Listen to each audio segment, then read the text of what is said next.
Today, we're going to compare the specs and the features between the Kubota U35 no-tail swing excavator and the Yanmar VIO35 no-tail swing excavator.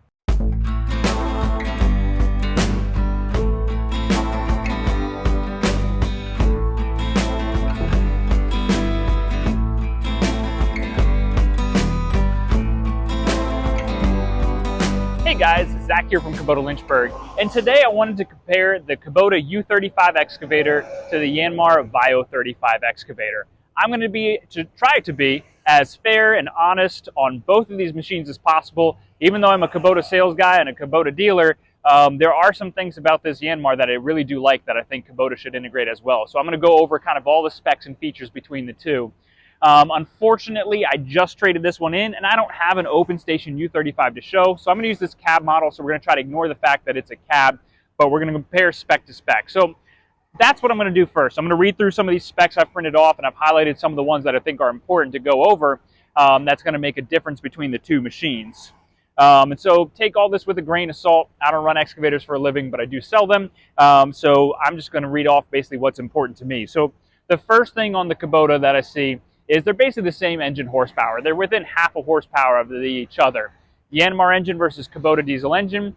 Kubota diesel has the #1 diesel engine in the world, under 100 horsepower. So right there, Kubota's going to have the edge straight off the bat with that engine. It is the nicer engine. It's that Kubota diesel engine. Straight there. You know, Yanmar has a great engine, but it's not the #1 in the world. So we're going to go with that one. If we look at pump capacity, Kubota only has one variation of hydraulic pump capacity at 10.5 gallons per minute, which is your flow rating and everything like that for running implements on the front.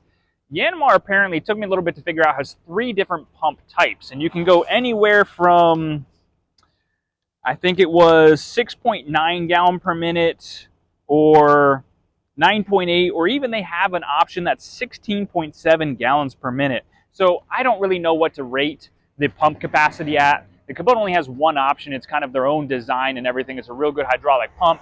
But as far as, you know, the differences between the two, I don't know much difference there. The actual weight of the excavators. So this is going to be personal preference, whether you like a heavier one or a lighter one. 8,200 pounds compared to 8,800 pounds. And this is comparing cab to cab model. This open station would weigh less, but 82 to 88. If you like a heavier excavator for heavier jobs, great. If you want to be a little easier to haul it around, great.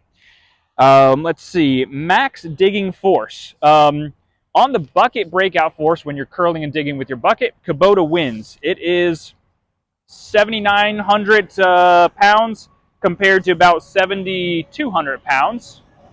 But if you look at the arm breakout force, the Yanmar wins. You have 4,450 pounds to 4,584. So bucket is a little bit better on the Kubota, arm is a little bit better on the Yanmar. Again, just keep it in mind, whatever you want to do with those numbers. Travel speed, Kubota does go 0.2 miles per hour faster, which excavators are slow already, so 2.9 miles being your fastest speed at 0.2 actually is, you know, a 10% increase, but not a huge difference, but it is slightly faster.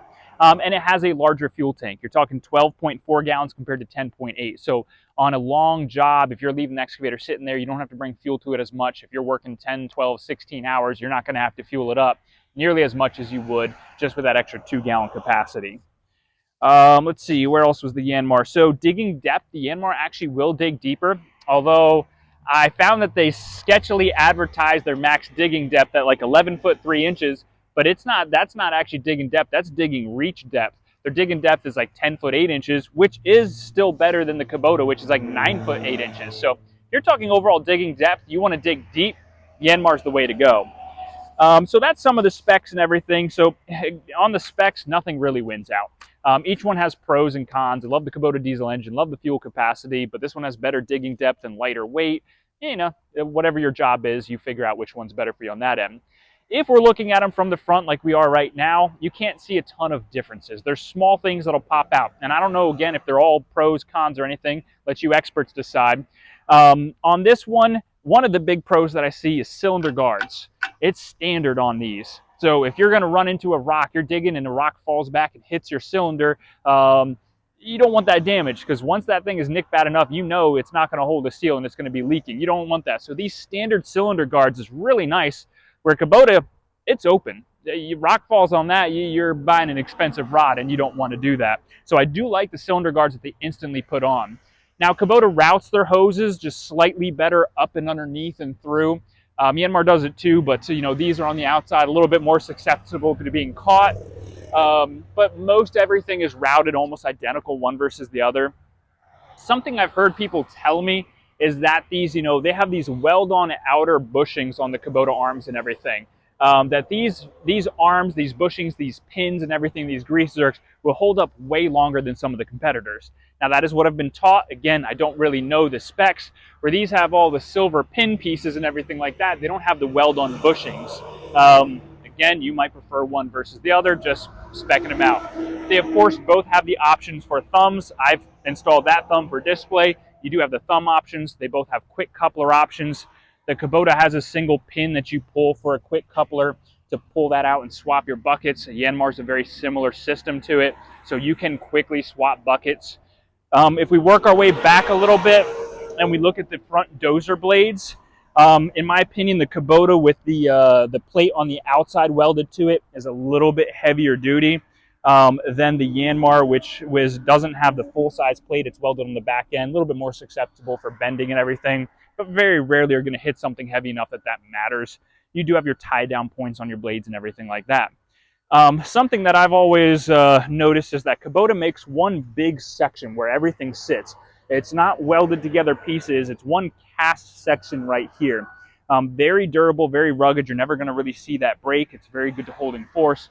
Where some of the other ones will actually use multiple components, not so bad on the Yanmar, but multiple components and pieces to make that section together, where Kubota casts it all in one.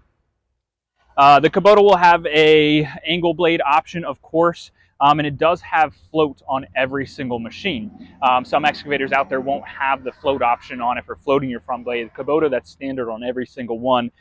Angle, you get to pick and choose. I always order mine with angle blades on them. If we go back and we'll start talking accessibility to it, since I'm standing here, I'll go over this. There is a way to swap between backhoe and excavator mode on both of these machines.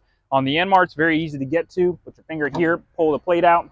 If you come look inside here, this little lever right here, you can spin that and you can choose between standard or optional, which is going to be your backhoe control mode. So easy, kind of a nice little place to wash out. It's kind of dirty in there. Wash that out as well, and that just snaps shut. On the Kubota, it's actually inside the cab, which if it was an open station, it wouldn't be inside an actual cab. But right here, you see this silver piece right there. That is where you can actually control between excavator and backhoe mode on these. So you can switch between them while in the cab, which is a pro to me, rather than having to hop out, get off, and change. Most of the time, one single operator is going to keep it in one mode. I understand that. But at the same time, if you were switching for somebody to show them, it's a little easier to do it while you're there in the cab rather than hopping in and out. Accessibility to service parts. Excavators require, I don't want to say a lot of service, but service is good to upkeep. Very easy access on both. Neither of these machines are you going to have to go further than forearm length into it to service it. So we have fuel filter, fuel water separator, air filter, oil filter right there, oil dipstick here, oil change there. Everything's so easy to get to and access. Even this oil filter, I can reach my whole hand around it. It's pretty easy to get to down in there. Then if we pop this loose, this is where I also think Kubota wins out. This whole service door flips up and forward, full easy access, one lever to get to anything and everything as far as your radiator, your cooling systems, your hydraulic reservoirs, your tanks and everything. So easy to access. You got so much room here without having to worry about damaging that fender or anything. Easy access to your battery to pop in and out. I love this system, how accessible it is. Now you can see there's a lot of hydraulic hoses to upkeep. Kubota is, and I'm pretty sure Yanmar is as well, a hydraulic over hydraulic control system to make it very smooth and easy to operate. And I love that hydraulic over hydraulic control system rather than the electronic over hydraulic, which some machines and brands use, which is really jerky. This is very smooth. A little bit more expensive off the bat, but very smooth. So if we look at the VIO, it's going to be a similar system. Pop it open, air filter, water fuel separator, engine oil filter.